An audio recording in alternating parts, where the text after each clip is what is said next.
Hello everyone, welcome to my YouTube channel. For those of you who do not know me, I am Shreya Sinha. I have given my NEET exam in 2022 and scored 624 marks out of 720 with a percentile rank of 99.35. So without further delay, let's get into the video.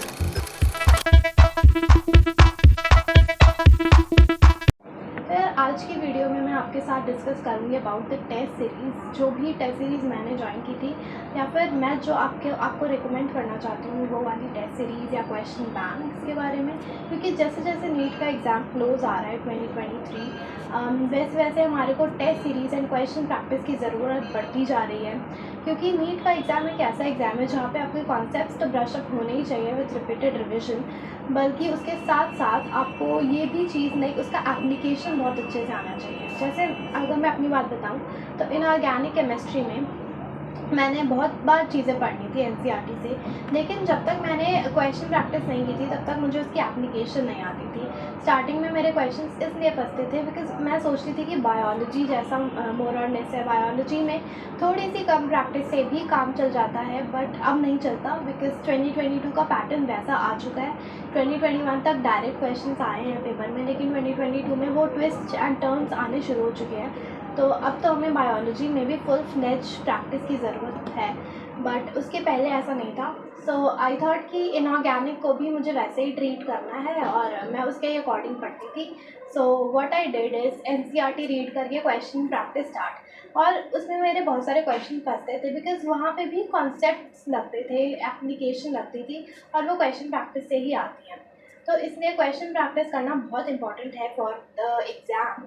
और सबसे पहले मैं उन सारी test series के बारे में आपको बताऊंगी जो जो मैंने यूज़ की थी या फिर मुझे ऐसा लगता है कि वो आपको यूज़ करनी चाहिए, that I would recommend to you guys. सबसे पहले तो यार मैंने अपनी जो फुल सिलेबस की टेस्ट प्रैक्टिस करने स्टार्ट किए थे ना, वो अबाउट आई थिंक जनवरी से स्टार्ट कर दिए थे। बिकॉज आकाश में हमारा लास्ट में एक बैच बना था और उसमें हमारे यार उस बैच में बहुत रेगुलर प्रैक्टिस लाइक होती थी बिकॉज हमारे डेली बेसिस पे ही टेस्ट होते थे। और डेली मतलब कुछ चैप्टर्स के सिलेक्टिव चैप्टर्स के टेस्ट होते थे, उसके अलावा भी हमारे वीकली टेस्ट होते थे, एवरी वेडनेसडे हमारे टेस्ट होते थे। तो उसकी वजह से प्रैक्टिस बढ़ गई थी। और उसके अलावा हमारे वो वाले प्रीवियस ईयर क्वेश्चन पेपर्स के भी टेस्ट होने शुरू हो गए थे, जिसे हम NATS कहते थे।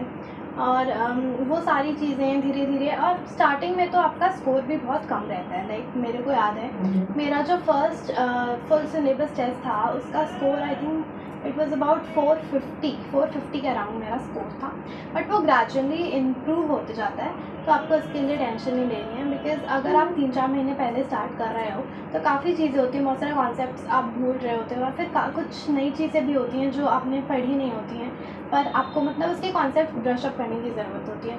तो उस हिसाब से आप कर सकते हो। लाइक वो टेस्ट देना इंपॉर्टेंट होता है बिकॉज अगर आपने सिलेबस कंप्लीट नहीं भी किया है तो भी आई वुड सजेस्ट कि 4 महीने पहले आप टेस्ट देना स्टार्ट कर दो, बिकॉज उससे आपको ये भी पता चल जाता है कि आपका पूरे सिलेबस में से कौन सा पार्ट वीक है, कौन सा पार्ट स्ट्रॉन्ग है। स्ट्रॉन्ग को आप थोड़ा रिपीटेड रिविजन रखो, बट उतना ज़्यादा नहीं, बट आपको वीक को अभी स्ट्रॉन्ग करने का काफ़ी टाइम होता है। 4 महीने बहुत होते हैं कि आप अपने पुराने टॉपिक्स को या फिर वीक टॉपिक्स को स्ट्रॉन्ग करें, तो वो चीज़ करना ज़रूरी होता है हमारे को।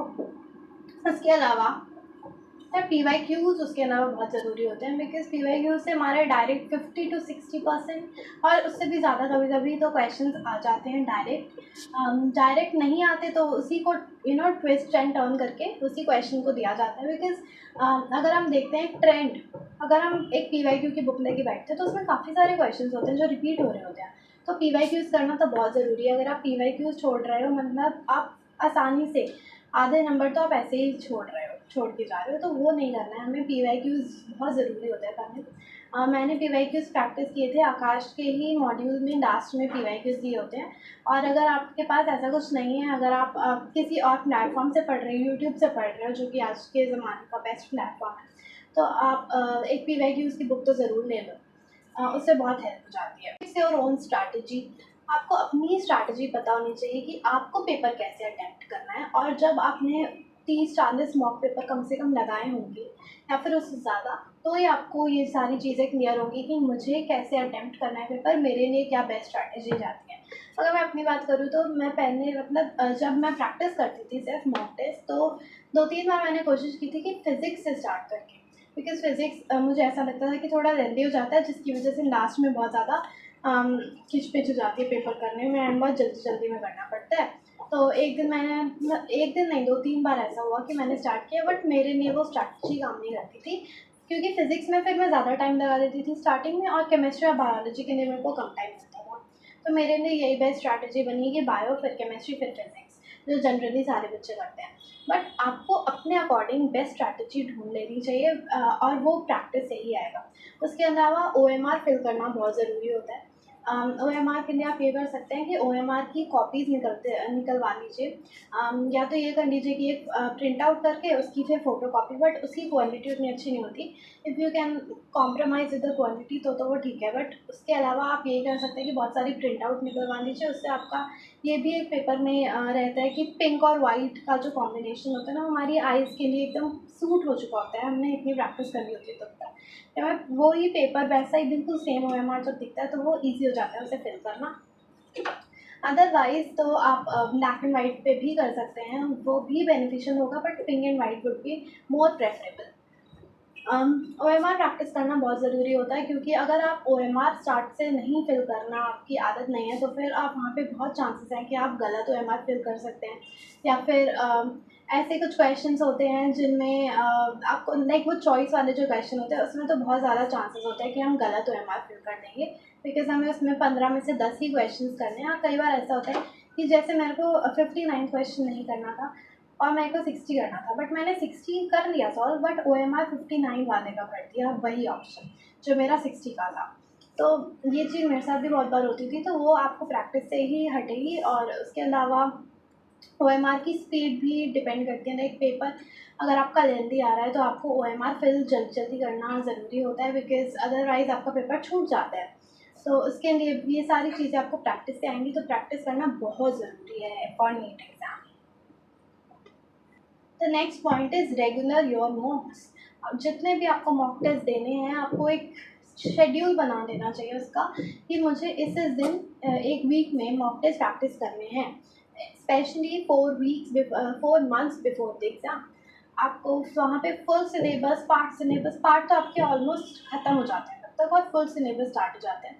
तो वहाँ से आपको बहुत ही ज़्यादा हर कदम ऐसे चुन चुन के रखना होगा, और एक एक टेस्ट जो आप दे रहे हैं उसका एनालिसिस करना बहुत ज़रूरी होता है। उसको एनालाइज़ कीजिए आप कहाँ पे गड़बड़ कर रहे हैं। अदरवाइज़ आपने अगर टेस्ट दिया और उसका एनालिसिस नहीं किया तो वो वेस्ट ही हो जाता है, फिर फ़ायदा ही नहीं होता। तो वो करना भी बहुत ज़रूरी हो जाता है।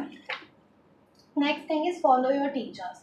आपके टीचर्स आपको जो जो स्ट्रैटेजी बता रहे हैं उनको उन पे स्टिक करना ज़रूरी होता है। आप अगर यूट्यूब पे टीचर्स को फॉलो करते हैं, वो भी एकदम प्लान्ड स्ट्रैटेजी, प्लान्ड वे में बताते हैं सब कुछ, कि कब टेस्ट प्रैक्टिस करना है, कब मॉक लगाना है, कब क्वेश्चन, सब कुछ।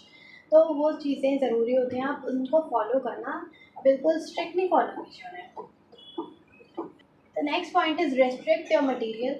आपको अब, क्योंकि अब 6 to 7 मंथ्स ही बचे हैं, तो अब आपको ये नहीं करना है कि आप बहुत सारे मटेरियल को लेके बैठ रहे हैं और अलग अलग जगह से क्वेश्चंस लगा रहे हैं। नहीं, आप एक दो बुक्स ही लीजिए, या फिर जिस टीचर को आप फॉलो करते हैं वो जो जो प्रैक्टिस करा रहे हैं वही चीज़ प्रैक्टिस कीजिए। बिकॉज अदरवाइज आप मान लीजिए कोई बहुत हाई लेवल की बुक लेकर कर रहे हैं, सॉल्व कर रहे हैं, और उसके क्वेश्चन नहीं सॉल्व हो रहे, तो वो बहुत डिप्रेसिंग होता है। इसलिए आई वुड सजेस्ट कि वो चीज़ आपको अब नहीं करनी चाहिए। 6 to 7 मंथ्स बचे हैं, आप अपने मटेरियल को रिस्ट्रिक्ट करके मैक्सिमम यूटिलाइजेशन कीजिए जो भी आपके पास रिसोर्सेज प्रेजेंट हैं। अब मैं अपनी स्टोरी बताती हूँ। व्हाट हैपेंड इज़, जब लाइक स्टार्टिंग में तो ये हमारे प्रीवियस ईयर क्वेश्चन पेपर और ये सारी चीज़ें चल रही थी। उसके बाद जब प्रॉपर टेस्ट सीरीज स्टार्ट हुई थी, तो हमें कुछ क्वेश्चन पेपर्स भेजे गए थे हमारे, लाइक आकाश ने ही भेजे थे ऐसे प्रीवियस ईयर के मॉक पेपर्स इंटेंसिव प्रोग्राम के, और उसमें स्टार्टिंग में मार्क्स जो थे वो 550 to 580 के बीच में बिल्कुल स्टक हो गए थे।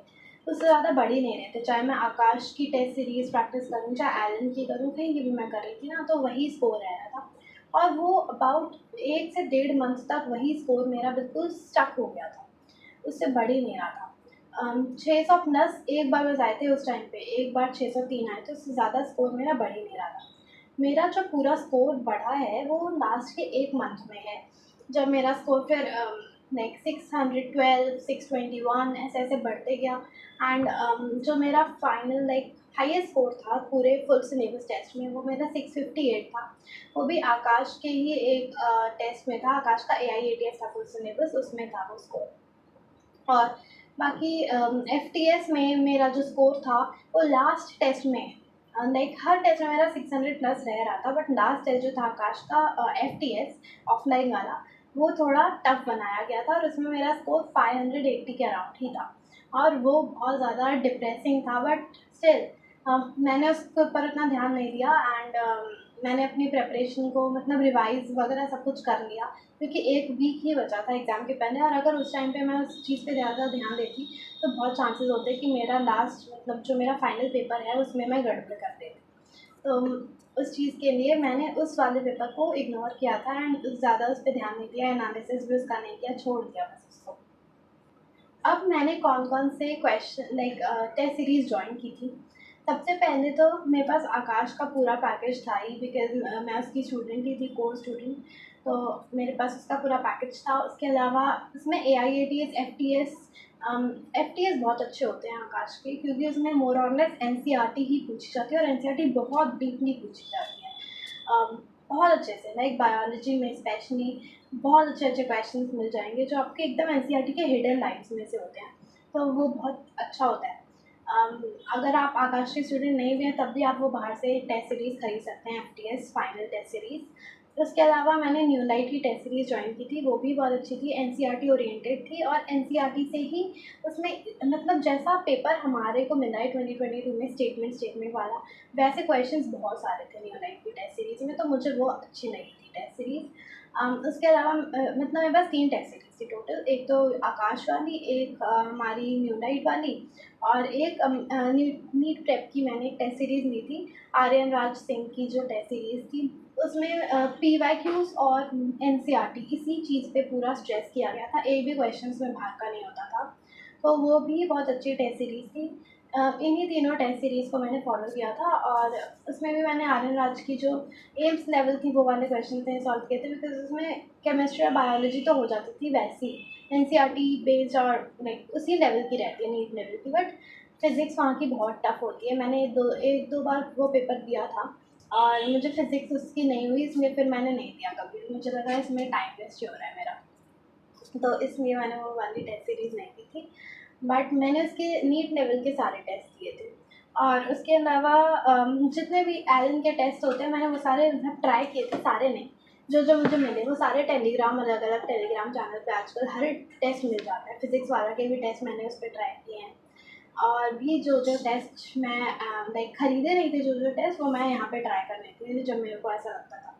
और उसके अलावा एक चीज़ इम्पॉर्टेंट लगी मुझे, बहुत बेनिफिशियल भी लगी, कि फ़िज़िक्स में मेरा इनिशियली जो स्कोर था दैट वाज लाइक 120 140 ऐसे रहता था, बट कुछ टाइम के बाद मैंने क्या स्टार्ट किया कि बस फिज़िक्स का पेपर लाइक हर टेस्ट सीरीज़ का टेलीग्राम से निकाल के मैंने क्या किया कि फ़िज़िक्स का पेपर सॉल्व करना स्टार्ट किया, बस फ़िज़िक्स वाला क्वेश्चन, लाइक द 50 क्वेश्चंस जो फिज़िक्स में होते हैं ना, उसमें से 45 क्वेश्चन टाइमर के साथ 1.5 घंटा मेरे को इनिशियली लगता था, धीरे धीरे it turn out to be like 1 hour 15 minutes, ऐसे ऐसे करके मैं टाइम मैनेज करके उसे सॉल्व करती थी। उससे मेरे को फिज़िक्स में बहुत बूस्ट मिला था, एंड एट दी एंड जब मेरा लाइक 1 वीक बचा था पेपर के पहले, तब मेरा 150 to 160 तो स्कोर रह ही रहा था, लाइक कॉन्स्टेंटली रह रहा था फिज़िक्स में, और मेरा वही स्कोर फाइनल में भी आया, 158 I got in physics.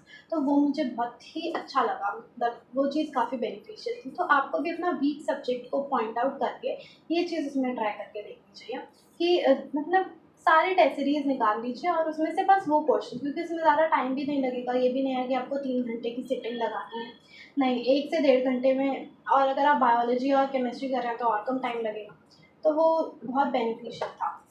That's it for the video. और भी आपको कोई भी डाउट्स आते हैं रिगार्डिंग योर नीट प्रिपरेशन तो आप मुझे पूछ सकते हैं इन द कमेंट सेक्शन, और अगर आप चाहें तो मैं ये सारे जो भी क्वेश्चन पेपर मेरे को मिले थे वो मैं अलग अलग टेलीग्राम चैनल से निकाल के अपने टेलीग्राम चैनल पे डाल दूँगी। This is the link for my Telegram channel, do join the group and thank you for watching. Like this video, share with your friends and do subscribe to my channel. Thank you. Bye.